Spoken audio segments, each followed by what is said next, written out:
Hello and welcome to today's content, which we'll be talking about Final Fantasy Tactics Master Ability 2 and their EX from Japan's side of things. First off, what I have to say, this is not a video that is announcing my return. No, it is not. Do not get your hopes up. And two, it's like I got a little bit of free time, literally got 2 days off, so I took some time off so I can just make this video, mostly because I love Final Fantasy Tactics, and I mean, I'm not trying to like keep up with anything, and this is from JP side of things. I'm mostly just looking at what they got on JP, and hopefully we might get better or more changes from them when they come over to like global side, depending on the unit, whatever. But yeah, I just have to reiterate, this is not like me making a return. I just happen to have a lucky free time and I'm able to make the video. So yeah, enjoy it just while you can, and yeah, without further ado, let's begin.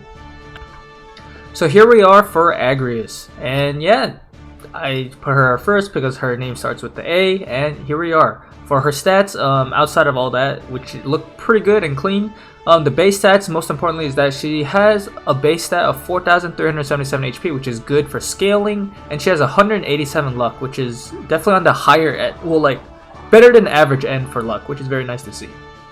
For her resistances, none of it really changed. Slash is 5%, Pierce -10. Strike 5, Missile 0, and Magic attack type is 20%.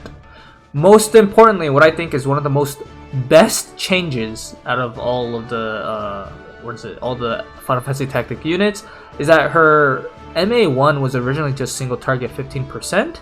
However, with her MA2 buff, she gets the mono ice element, which is, I mean, it's kind of standardized now. But her single target resistance goes up by another 5, and they slapped on another 15 spirit onto her. So what this means is that she has 20% base single target resistance and spirit by 15, which is huge. So if you see the stats up above, that's why she does have a base of 25 spirit, because that is including her base amount from the master ability. Now for EX changes, her Knight's Honor passive, which gives usually just agility and spirit, got upgraded, so now she gets starting 5 hate, which is insanely useful. She also gets a decrease in AP consumption, so she's able to use abilities a lot more often and has a lesser AP requirement.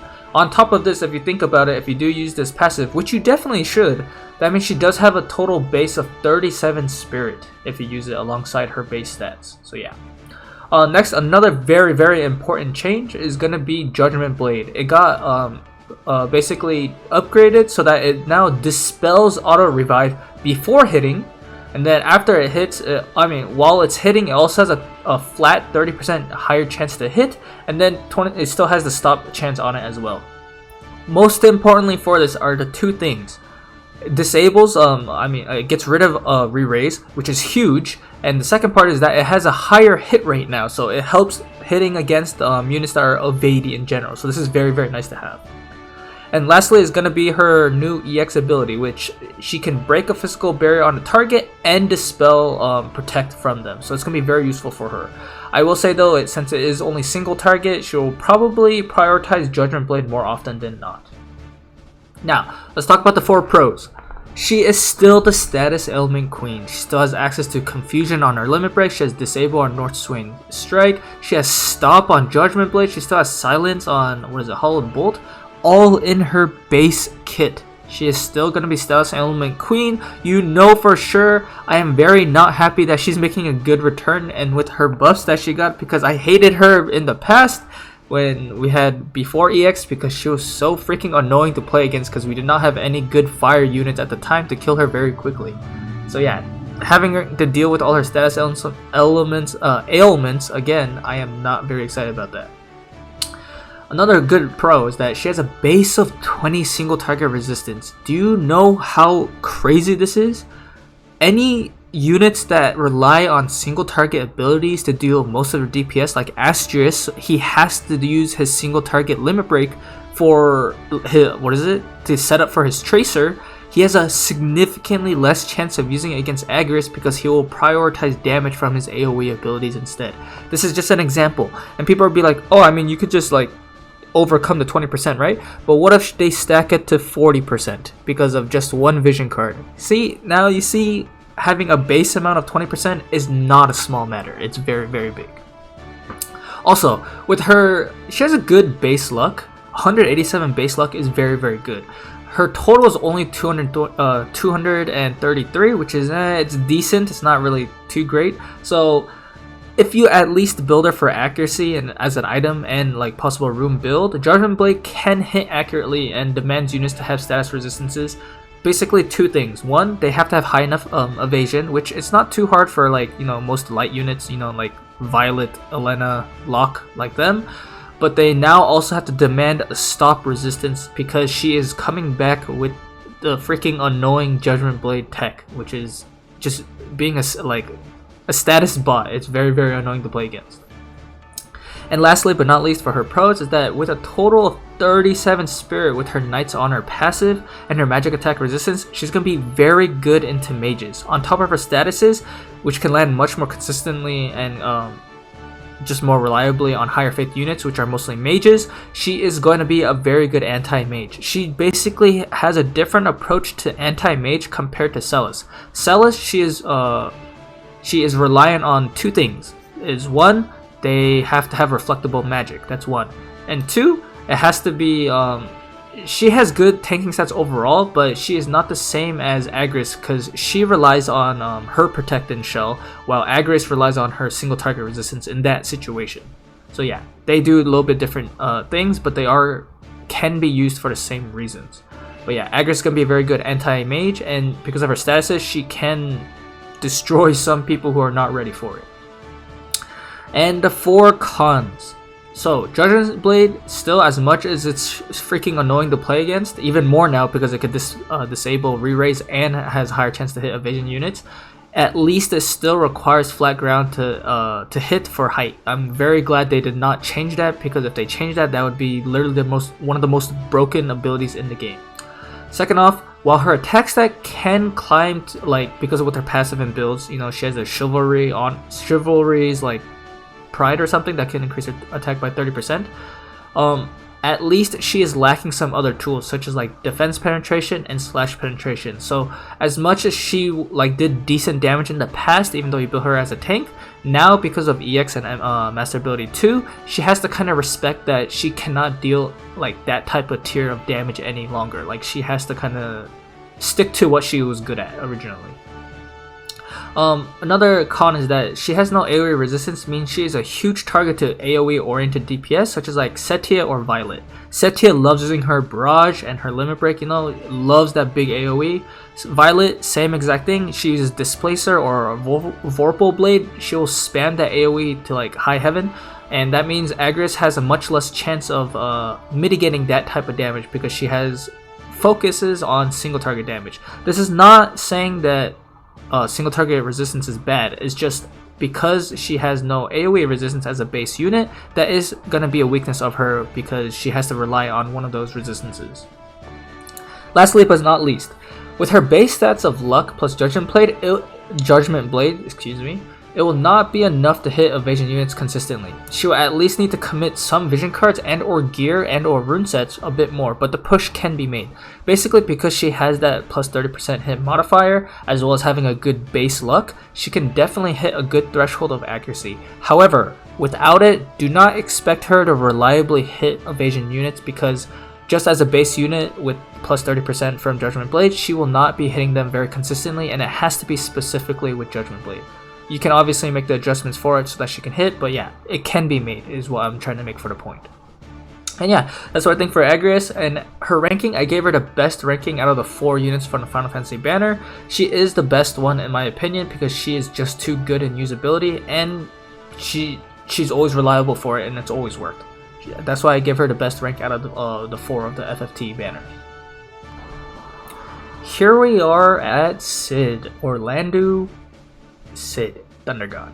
So let's go off with the stats. Overall, the HP is not too bad, attack is not too bad, agility is not too bad, but most importantly, it's going to be his luck stat, which is pretty good.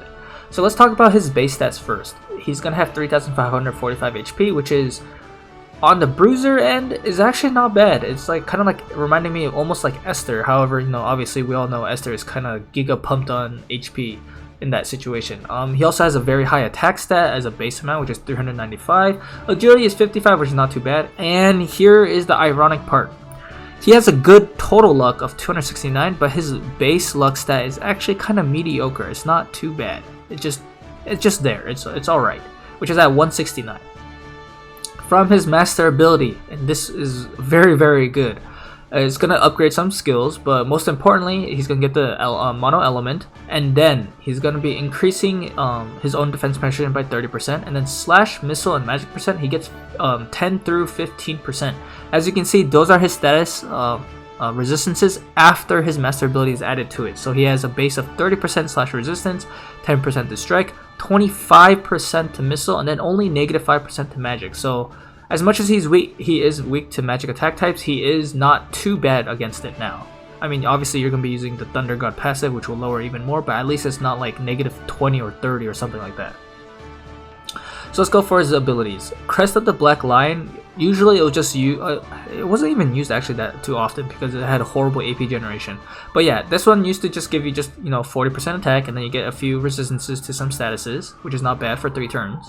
However, with the EX change, now it will also grant an auto restore of medium amount, which is 10% of his total, 3 turns for himself.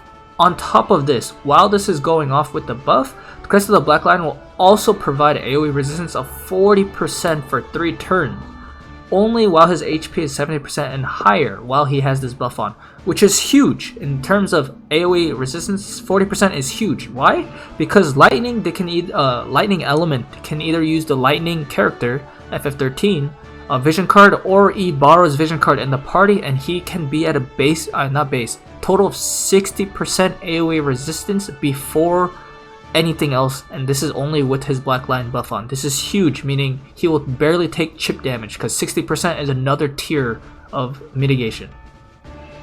Next off from this, his Crush Armor used to lower defense by 25 and then only do 121% damage as a modifier.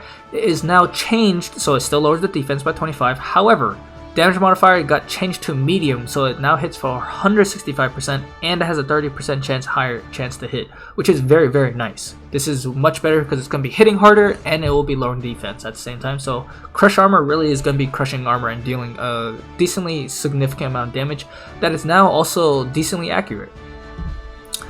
And here we are for his EX ability. From here, this is what I would say is the best change for Sid that he needed to be at least anything better or relevant for the lightning attack DPS meta. Here it's gonna literally dispel Guts, Immortal Spirit off units, AoE by the way, and lower slash resistance by 30% before dealing damage. That is huge, and it's AoE. This is insanely strong, and I think his best change that he can get as a unit to make him very competitive.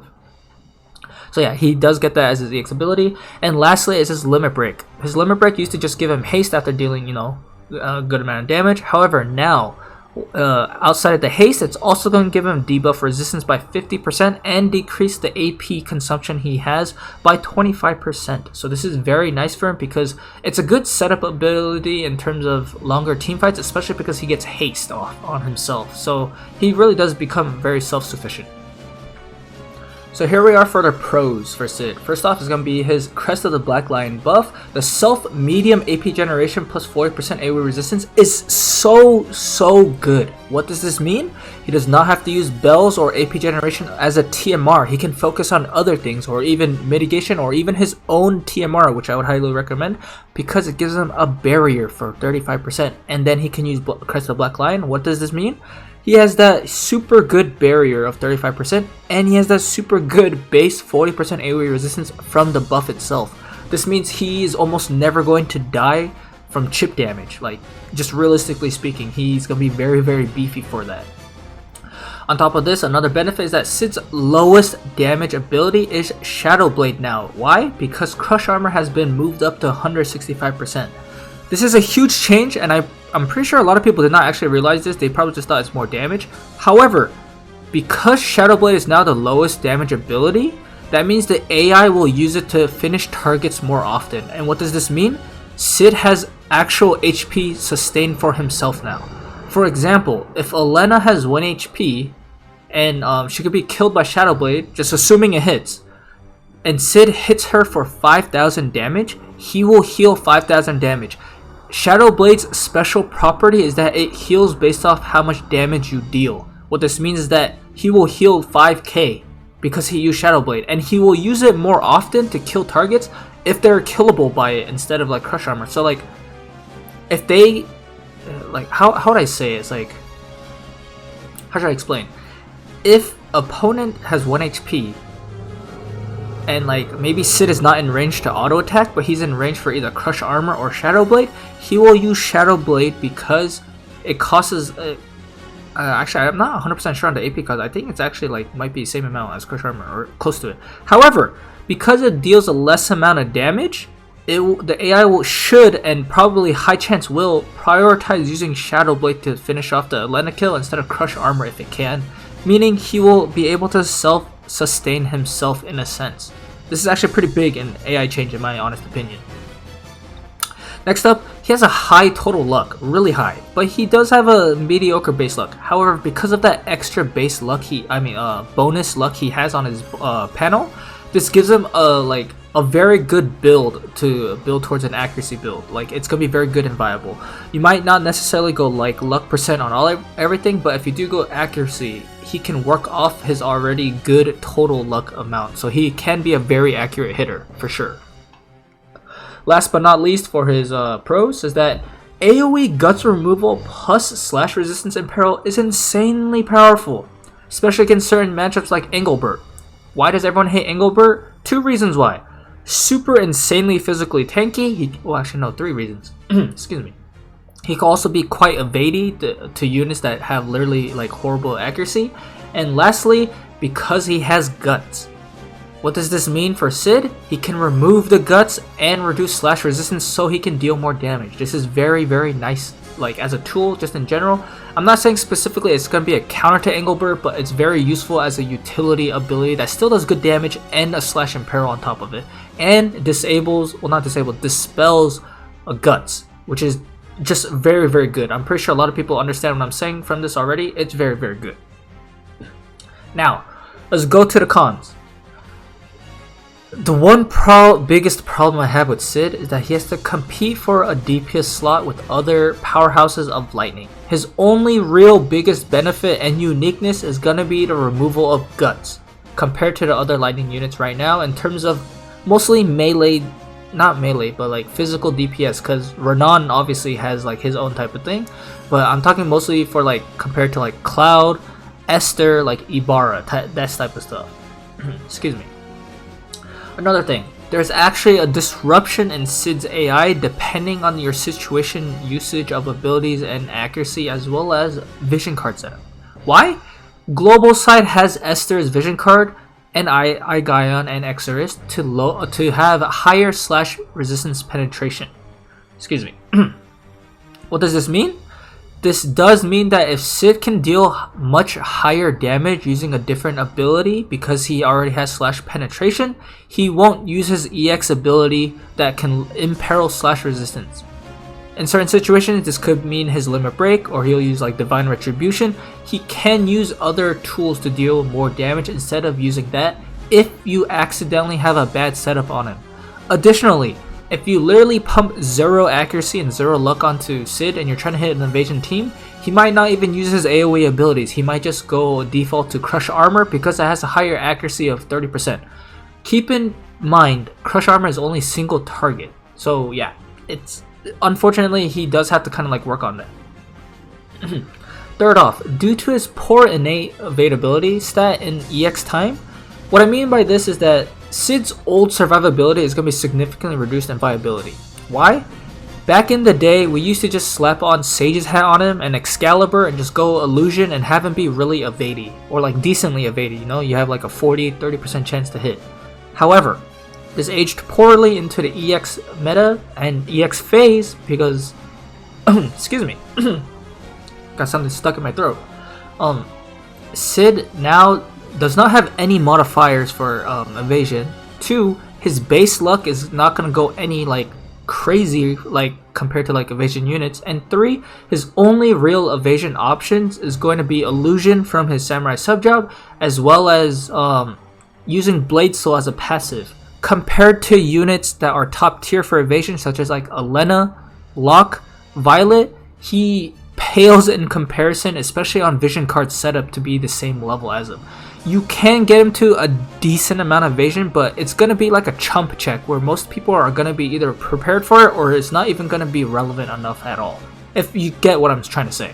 You can obviously try to build for it, use runes and all that, but I do believe that he might have to give up that type of survivability option now. And last but not least, Sid's biggest issue is going to be, I said it already, but I really have to reiterate it, is his competing DPS elements in his area. Cloud, Esther, Ibarra, even Lightning in the future. He doesn't fall in terms of damage DPS numbers. However, he has to consider and compete with them because he is taking up their slot and he has to provide the same amount. What I mean by this is, 1. Esther has insanely good survivability against physical in general. Even her resistances are super crazy and she has crazy high HP. On top of this, she has single target resistance in peril. She also has guts to even help her survive as well.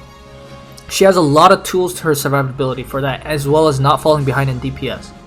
Another thing, Cloud, base of 60% defense penetration on top of being able to now use Esther's sword and or vision card in his party.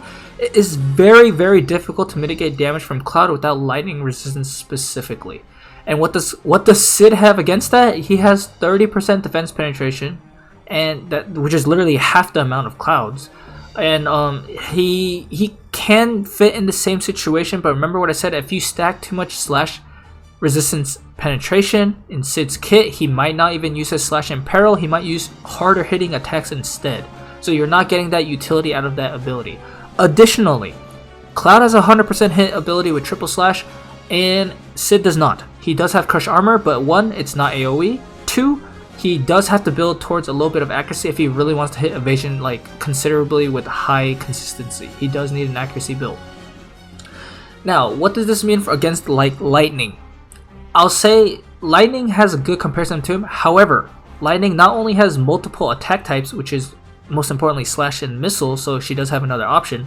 2, she does have something like a tracer, so if she is built enough for enough damage, she does have her innate own tracer ability, which is gonna be very helpful against either re-raise or guts type of units as well. Like, she has that extra option. So I'm not saying Sid is completely useless, I'm just saying he has to consider being like pitted against the other lightning DPS that you have to choose over, like using him in that situation. Overall, I do think he got a lot of good changes. I do think he is still going to be very viable in competitive play because of how much he got. I do rank him actually 3 out of 4 out of the Final Fantasy banner. I do think he did not get the best benefits compared to 2 other units, one being Agrias and the next one being on the next slide. I don't think he's the worst of the Final Fantasy banner, and I don't think he's a bad unit at all either. I do think he's still very, very good, especially with these changes that make him kind of bring him up to snuff, but don't make him like absurdly broken or anything. So here we are for Delita's scene, or should I say slide? Yeah, slide is better. So as you can see from the stats, that's what he has. His base amount of stats is going to be 3,278 HP, which is it's kind of mediocre. Attack is 367, so it's not on the top tier end, but it's on the decent end in terms of like it's a very good type of end in terms of total. His base amount though, it's all right. His agility is at 57 as a base amount, which is not bad, and most importantly, his base luck is 197.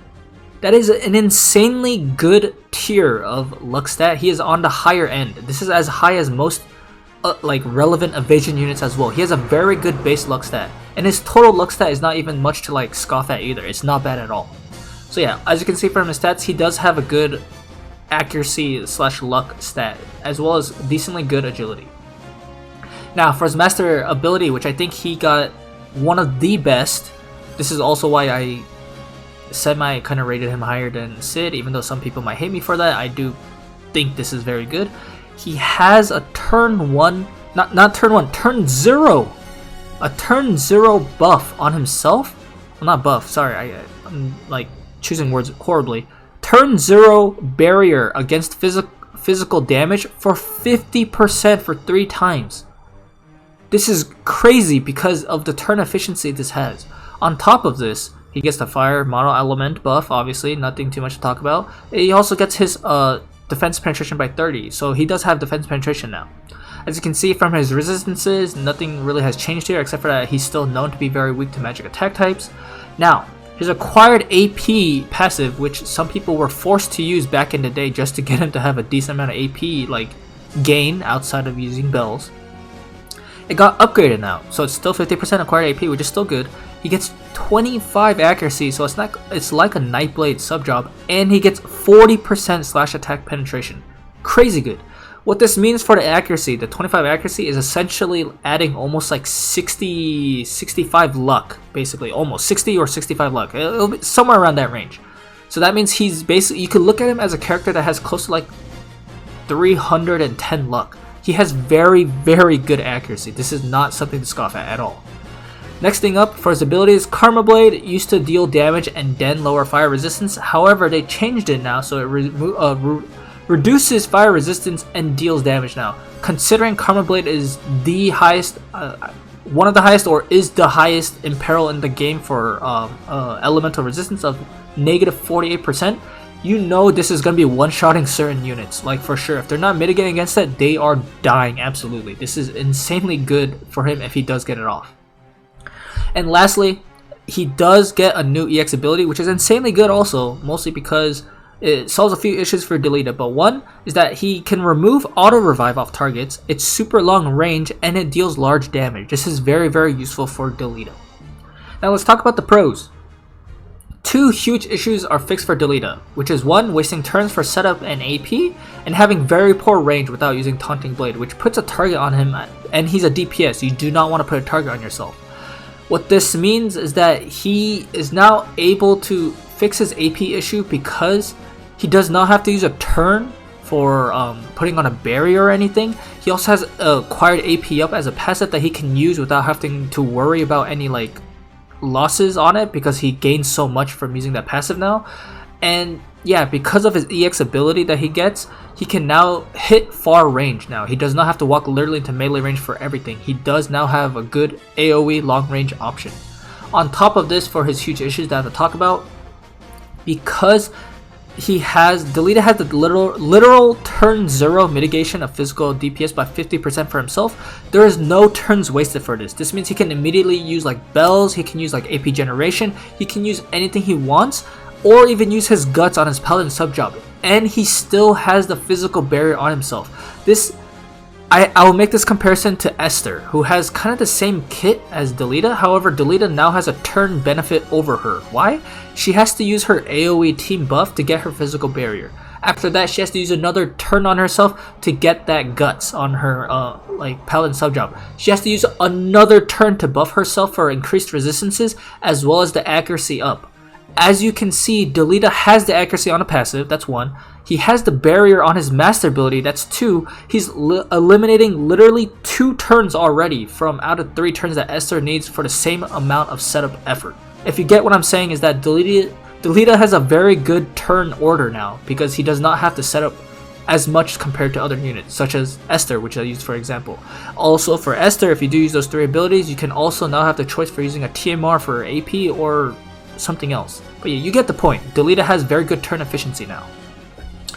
Next up, Delita has 25 accuracy. Like I said, this equals roughly to 60-65 luck or so, if you're in terms of accuracy. So he's with the base of 197, which is a very high base, and a total of 248, which is not bad at all. He can invest way less than others into his accuracy build, and has very little issues with AI and hitting evasion units as long as you build a little bit of accuracy on it. You can kind of treat him similar, almost like to Mua the Merrier. I will say I do believe it's a little bit lower than Mua's, but you can still hit like close to it because of like his base luck stat and all that stuff. He doesn't have an accuracy buff for himself in this situation, but if you did have an accuracy buff, then he would be on the same tier as Mua's accuracy, which is very, very high. Lastly but not least, for his pros, he has a base of 40 slash penetration, and being allowed to use Flame Tongue, because he can use swords, is extremely powerful for a DPS that is allowed to use self-sacrifice as well as a passive with the tools given to a unit. So not only does he has an elemental imperil, he also has a very high slash penetration, as a base amount that you can even increase. He can also use Flame Tongue for the added 45 modifier higher for himself for DPS. This is very, very hard to mitigate damage from Delita unless you're properly built against him, but he does have the tools to kind of melt units very, very quickly. He will be a very good tank buster in my opinion. Now let's talk about the cons, because I kind of like made him sound like all this hotshot stuff. First off, Delita is deathly squishy to anything magic related and does not have any high bulk for this, and his shorter range outside of his EX abilities, he has to use Karma Blade for a large majority of his damage. Why? Fire and Pearl of negative 48% is super high, but the problem is he has to literally be like 1 or 2 tiles away from his opponents. This does make him like very vulnerable to chip damage. Also, anything magic related, especially if you're using self-sacrifice, that is a base negative 28% magic attack resistance. Negative. Just keep that in mind. If there's like an Ibarra, there's a Helena, there's any like large diamond magic attackers, and he's caught in it, even if it's chip damage, he is probably disappearing off the face of the earth. He does have guts to help him, but outside of that, because of his overall bulk, even if you heavily mitigate against it, he has a high chance of dying outright. Now, he is literally the definition of selfless DPS, and there's not much utility for his team compared to others. What I mean by this is like, for example, Setia, there's also like Terra, there's also Glaciella. They have a lot more utility in their kit. They have a lot more debuffs or imperils that they can provide for their team. Delita as a fire unit only has the fire imperil for his team. Everything else is going to be on his own self as a kit. He does not have an AoE accuracy buff. He doesn't have like AoE like extra team buffs that he can provide that are relevant compared to the others. So yeah, he is the definition by default of selfish DPS. But I will say he does a good job at it considering what he has in his kit. Another thing is, despite having difficult to mitigate damage, as we talked about, slash penetration, he has self-sacrifice, he has good accuracy, he can use Flame Tongue, which is really good. He will still struggle against single target and AoE resistance, and he has no multi-hits built into his kit. This is one problem that Delita will have, especially against units like Agrias, who has literally can build easily 40% single target resistance. There are certain units, kind of like Elena in this light example, that while Elena also has a hard time against single target and AoE resistance, however, she hits multiple times. This allows for chaining to happen, and if you're allowed to chain, that type of mitigation isn't absolutely horrible to play against. Delita is different from this. Why? He only has single target attacks outside of like, sub-vision cards and stuff. So chaining is not really an option for him. He has to make use of each attack he does. He cannot really quote-unquote set up a chain for his team. He has to worry about that in that situation. So he can be cheesed there in that terms of mitigation. Lastly but not least, ironically for a DPS, Delita's base defense penetration is on the lower end compared to more meta units. He's at 30%. Most meta units are either at 40% with the defense imperil or they have like tools and options to make it higher, or such as example Cloud specifically, he has a defense penetration of 60% as a base amount. So yeah, I do believe Delita might have to worry about that in terms of like going against certain units such as like maybe Engelbert or like King Mont, who have very, very high base defense, or even June, such as like that. To wrap it up for Delita, I do believe I ranked him 2 out of 4 out of the FFT banner. I do believe he is the second best out of the 4. I'm not saying that he's super high above Orlando. However, if I had to choose them in a 1-to-1 basis in terms of like element and what they do and what they provide, I did rank him 2 out of 4, a little bit above Orlando. Why? Because Orlando / Sid has other lightning elements that can do his job almost the same amount, if not better, outside of removing guts. Delita is a little bit on the more unique side, and I say that because why? Fire does not have a super strong UR physical hitting DPS outside of Setia, but even Setia does not hit insanely high. She hits decently high, mostly because of her imperils. Delita is straight up gonna be the high damage, raw damage sword / for fire element, which is why I gave him a little bit higher of a rating than Sid in that example. So I hope you understand that. And here we are for the last of the Final Fantasy Tactics rerun.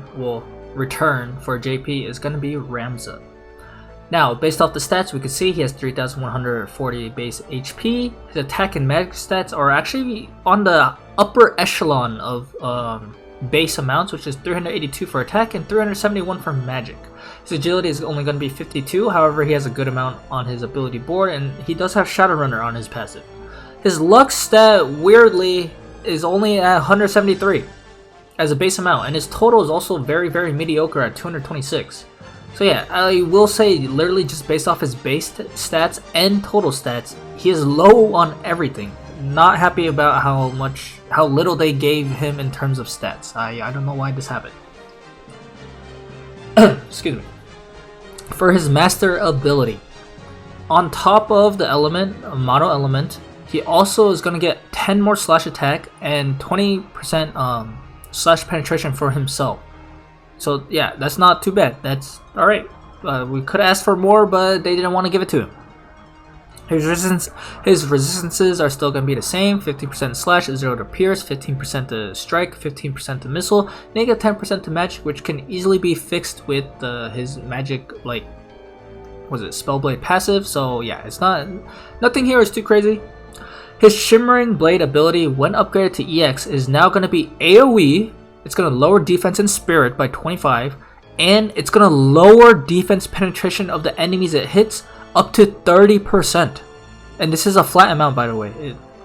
I asked a few friends, they tested, it is true. It lowers the defense penetration by a flat 30 amount. So for example, if this was used onto Sid or Delita, who have a base 30% and they are not boosting any further, they essentially, if they get hit by this, have a 0% of defense penetration. Just keep that in mind. Now, Shout is now going to be upgraded. So it used to just get 30% attack and mag and bravery. Bravery was not really that too important because, I mean, I'll be honest, if you're competitive and you're not already at 97 bravery, shame on you. But yeah, it is now upgraded to give 60% attack and mag, which is not bad. I was hoping for more, I'll be honest, because most meta units, kind of like Elena, have 40%. So 60% is not a big jump. But most importantly, and what I think the best part is about Ramza, is that it now grants AoE Protect. This is insanely good. I'm very happy about this. However, I do wish there was a little bit more, but you know, I'm kind of greedy for Ramza because why? He's yeah, we'll just go with that. He's there. Now, let's talk about his EX ability. His EX ability is going to be giving himself a physical barrier for 35% for 3 times, increases slash attack by 25, and then increases single target resistance by 20% for 3 turns for himself. I really want to critique this, but I won't. I'll just say that's what his EX ability is going to be. And lastly, off his master ability, his limit break does get buffed. So Ultima will now dispel. It has the property to dispel. That's why you can see dispels all buffs, dispels haste, and all that stuff. And it deals a little bit more damage, so it's 200%, now it goes to 240, and still has its 100% hit chance, so that's pretty good. Outside of reaction abilities like reflex and stuff, it will hit. So yeah, he does have a lot more utility now. He is missing a few key components, but I do believe at least most of the changes that were in the right direction. So let's go to pros. And I only have 3 pros because it was so freaking hard to not completely bash on Ramza. But yeah, 3 pros instead of 4 because it was hard to talk about a lot of goods. But yeah, first off, AoE Protect. Hands down, extremely good ability utility for literally any team. It does not even have to be element related. You can literally slap him into any element team. He's AoE protecting that team. And because Shout, most people don't know, is literally 3 squares, 3 tiles out in terms of range. So if your team is even remotely near each other, he will hit Shout onto all of their teammates. Like, it's very huge range on that. So Shout getting upgraded is very, very nice. Excuse me.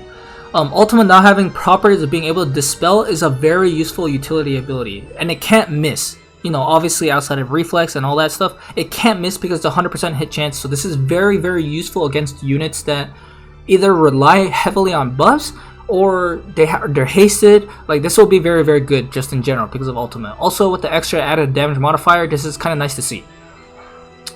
Lastly, and honestly I can't even say least out of the benefits that he got, I think that's it. Shimmering's Blade upgraded version now has a unique property of being able to lower defense penetration of enemies. So this is going to be very relevant and huge against units that rely on defense penetration, which is like Cloud, or like, as we said earlier, Sid and Delita.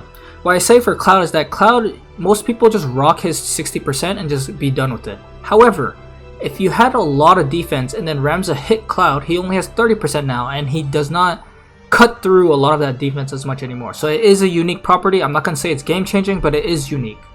Also, you do have to keep in mind, since it's up to 30%, if he hits a unit with 40%, that means they only have 10% defense penetration, that means. So, yeah.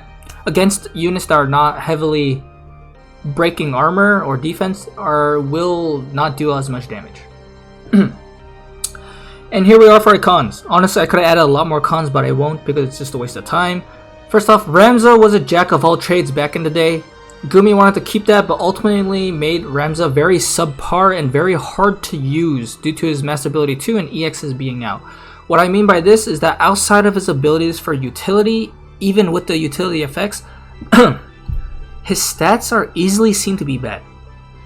Not only does he have a piss poor attack and magic total stat, even if the base amount is good, with the piss poor total stat, he does not have any steroids, he does not have any self-sacrifice, he does not have any magic attack up. His DPS is going to be subpar. What does this mean? You do have to use his utility abilities, but even then his utility abilities are not game breaking enough or not beneficial enough. Now, Shout giving AoE Protect is actually really nice. However, I was hoping they'd at least provide Shell as well, or more effects. The way it is now, it's decent, but still not enough in my opinion. What I mean by that is 60% attack and magic is not enough. There's already 40% out that are used consistently. This should have been like attack magic, like maybe 80, maybe even 100%. I know this sounds crazy, but I'm serious. For how bad Ramza has overall in the EX and MA Master Ability 2 meta, he is falling behind already. Protect is insanely good. However, Bravery and also in Shout is useless completely in this, I'll be honest, in terms of competitive play. The Protect is more important. On top of that, if it at least gave Shell, maybe even defense penetration, or maybe even if it gave lifesteal, any extra little benefit, I'm hoping anything if they bring over to global side, it would be very, very nice and beneficial and giving him a better chance to be more viable in more competitive situations. I really was hoping for that. Now, here is another reason why. Because we all know with Master Ability 2 changes, sub vision cards and runes and such, it is much harder for Jack of all trade units to be more useful now. You need more units dedicated to the crafts that they can do. Meaning Jack of all trade units in general are more fun to use, however they're not going to be as effective or competitive. For example, Agrias and Delita, they both have CC. Delita's Limit Break is literally guaranteed silence on a mage. Like, good luck. Like, unless they have very high silence resistance, he can literally silence them. It's done. Delita and Sid both have very high DPS. Period. Cannot argue that. Ramza is not at that level of DPS. Even if you built super high DPS for him, he is not at that same level. Agrias and Ramza have utility. Agrias has a lot of utility, and she has CC, and she can do a lot more for her team. Like, outside of, like, you know, just like CC botting everywhere. Ramza is the only one that is unable to fit properly into the other roles competitively and reliably. Why? Because for DPS, like other DPS, he lacks defense and spirit penetration. That means he's 100% reliant on only Shimmering Blade for his damage for increasing or setting up for his team. 2. He does not have any high modifiers for his stats. As we said before, no self-sacrifice. He does not have like magic attack up or magic like power, like magic stat up. He does not have that. And for utility wise, he is not even on anywhere remotely on the same class as like Velas, support, and healers. What I mean by this is that he can provide protect to his team. He can maybe dispel for his team. He can maybe lower defense and spirit for his team. However, is this the same tier as insta big heals by Velas? Is this Velas's haste or like quicken or like other? I mean, he doesn't have quicken, but you know what I mean. Like he has haste for himself and his team. Is this re-raise? Does he have re-raise? Does he have Curaga? Does he have a high heal? Chant does not heal anywhere close enough. I don't want anyone arguing that. I used that in the back old days. It's not viable anymore right now. I mean, not viable, but like, it's just not going to be where you think it's at anymore. He does not have the extra options compared to the dedicated supports and healers. That's what I'm trying to make for the point.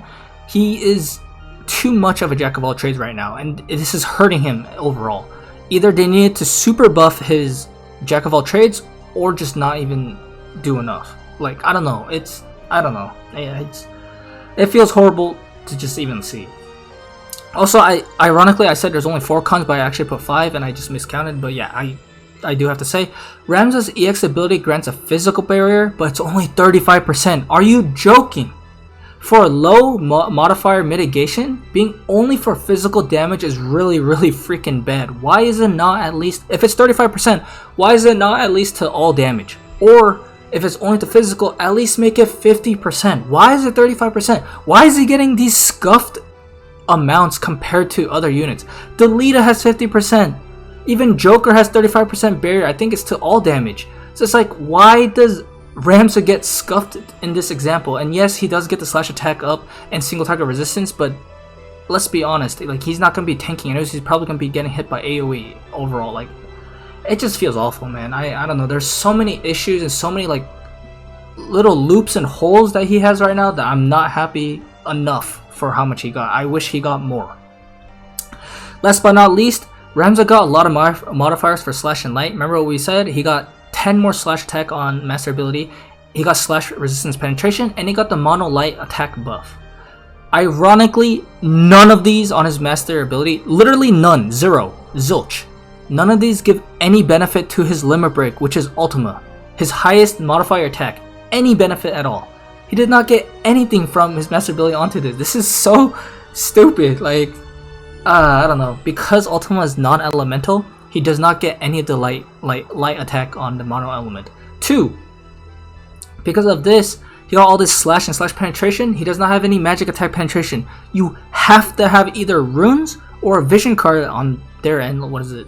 Final Fantasy X vision card that came out, a new one that increases magic attack penetration. Without that, he is hitting like not even a wet noodle. He's like, you're getting tickled. It's like, I don't know. It's just so, I'm not happy about how many changes they made to Ramza. I do wish they gave him more. I will say, I think the changes made to him was a step in the right direction, but not enough. That's what I have to say. And yeah, I think I talked long enough, and it's been a while since I made a video. Please don't expect a lot more videos to be coming out all of a sudden. Like I said, if the time is right and correct and I have free time and I want to, I will make more videos. But yeah, this is what I have to say for the FFT banner, the Final Fantasy Tactics return for JP, and if people want to maybe pull them and see how viable they are, or if they just want to pull it for collectors, you can go for it. I will say right now, Agrias and Delita and Sid, I do think you will see a lot more in competitive play. Maybe not as much as Delita, because a lot of people have a stigma against him because of his early days. However, I do believe after the changes were made, he's still going to be pretty good. I will say Ramza is going to be super niche once again, and it's going to be hard for him to fit into like certain compositions. So that's all I have to say for that. Overall, thanks for watching. Until next video, peace out.